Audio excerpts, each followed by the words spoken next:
नमस्ते। आज के इस डीप डाइव में हम मध्य पूर्व की उस बेहद उलझी हुई तस्वीर को डिकोड करने वाले हैं जो हर पल बदल रही है। वहां से लगातार ऐसी खबरें आ रही हैं जो अक्सर एक दूसरे से बिल्कुल नहीं टकराती। अब शायद आपके मन में आए कि ये तो किसी दूर देश की बात है, हमें इससे क्या। लेकिन असल में वहां जो कुछ भी हो रहा है ना, उसका सीधा असर हमारे ग्लोबल मार्केट्स, सप्लाई चेन और दुनिया की पूरी राजनीतिक दिशा पर पड़ने वाला है। तो आज का हमारा गोल बिल्कुल साफ है, इस बिखरी हुई और कंफ्यूजिंग जानकारी को एक साथ जोड़ना, ताकि हम समझ सकें कि आखिर इस पावर गेम में पलड़ा किसकी तरह भारी है। तो चलिए बिना किसी देरी के सीधे मुद्दे पर आते हैं। आज हम इन सारे संघर्षों को समझने के लिए एक तरह से पूरे मैप का राउंड लगाने वाले हैं। सबसे पहले हम देखेंगे होर्मुज जलडमरू मध्य यानी स्ट्रेट ऑफ होर्मुज का विवाद, फिर इजराइल के मिलिट्री ऑपरेशंस, उसके बाद लेबनान और हिजबुल्लाह का मोर्चा। इसके बाद हम बात करेंगे कि इस पूरी पिक्चर में अमेरिका की क्या स्थिति है, और आखिर में देखेंगे कि अमेरिकी प्रतिबंधों पर चीन क्या रुख अपना रहा है। शुरुआत करते हैं हमारे पहले और सबसे अहम मोर्चे से, होर्मुज जलडमरू मध्य पर दावे। अब देखिए, यहां एक बहुत ही दिलचस्प टकराव चल रहा है। एक तरफ अमेरिका डंके की चोट पर दावा कर रहा है कि उसने पूरी तरह से नौसैनिक नाकाबंदी कर रखी है, मतलब हर जहाज पर नजर है और किसी को भी ईरानी बंदरगाहों तक फटकने नहीं दिया जा रहा। लेकिन इसके ठीक उलट ईरान का कहना है कि ऐसा कुछ नहीं है।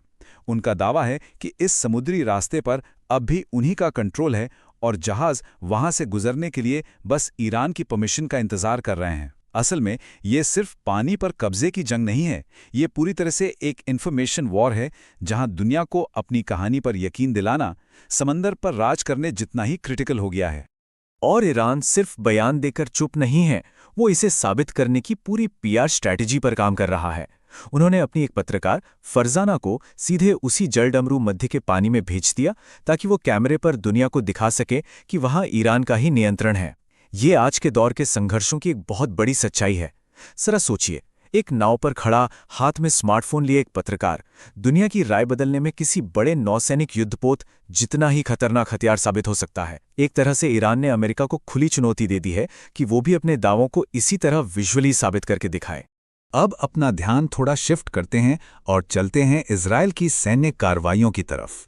जमीनी हकीकत वहां काफी तेजी से बदल रही है और ये सारी घटनाएं एक दूसरे से गहराई से जुड़ी हुई हैं। दक्षिणी वेस्ट बैंक से खबरें आ रही हैं कि इजरायली सेना ने 5 फिलिस्तीनी नाबालिगों को गिरफ्तार किया है।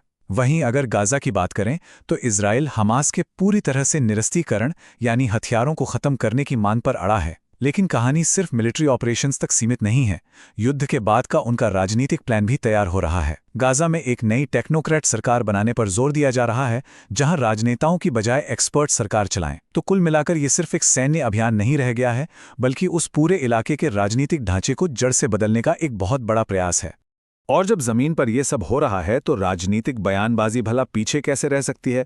अमेरिका के पूर्व राष्ट्रपति डोनाल्ड ट्रंप का एक बयान इस समय काफी चर्चा में है। ईरान के एक कथित 14 सूत्रीय प्रोग्राम और 1 महीने के अल्टीमेटम पर उनका रिएक्शन देखिए।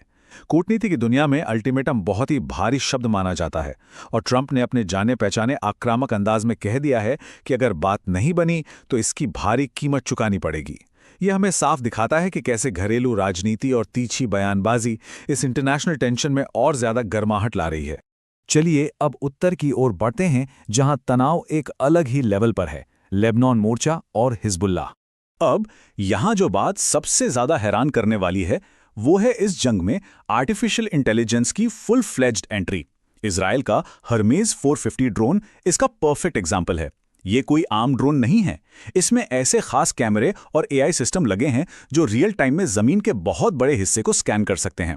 लेकिन असली ट्विस्ट क्या है? रिपोर्ट्स दावा कर रही हैं कि हिजबुल्लाह ने करोड़ों रुपए के इस एडवांस्ड एआई ड्रोन को ही मार गिराया है। इसे ही एसिमेट्रिकल वॉरफेयर कहते हैं, जहां एक नॉन स्टेट ग्रुप दुनिया की सबसे आधुनिक और महंगी मिलिट्री तकनीक को सीधे चुनौती दे रहा है। अगर हम इजरायली सेना के खिलाफ हिजबुल्लाह की जवाबी कार्रवाई को करीब से देखें तो ये कोई अंधाधुंध फायरिंग नहीं है, ये एक बहुत ही कैलकुलेटेड रणनीति है। सबसे पहले उन्होंने दक्षिणी लेबनान के कई ठिकानों से एक साथ हमलों की पूरी लहर शुरू की ताकि इजरायली सेना का ध्यान बढ़ जाए। फिर उन्होंने मियादा और अल कंतागा जैसी खास जगहों पर एकदम सटीक निशाने लगाए। और सबसे खतरनाक कदम था, सीधे इमारतों के अंदर बैठे सैनिकों को टारगेट करने के लिए विस्फोटक ड्रोन्स का इस्तेमाल करना। ये पूरा कोऑर्डिनेशन और स्केल दिखाता है कि आज के समय में उनकी सैन्य क्षमताएं कितनी ज्यादा एडवांस और जटिल हो चुकी हैं। थोड़ा पीछे हटकर अब पूरी तस्वीर को मैक्रो लेवल पर देखते हैं। बात करते हैं मध्य पूर्व में अमेरिका के छिपे हुए रोल की। 8.6 बिलियन डॉलर। जरा सोचकर देखिए इस रकम के बारे में।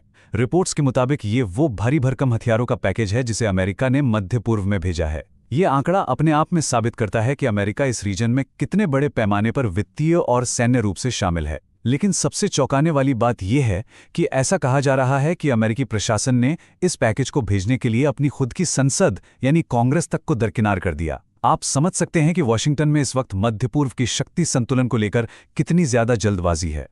इस भारी भरकम फंडिंग के साथ साथ कई तरह के दावों की एक धुंधली तस्वीर भी सामने आ रही है। एक तरफ ये दावे हो रहे हैं कि ईरानी हमलों से खाड़ी में अमेरिकी बेसिस को जो नुकसान हुआ है वो पेंटागन द्वारा मानी गई बातों से कहीं ज्यादा बड़ा है।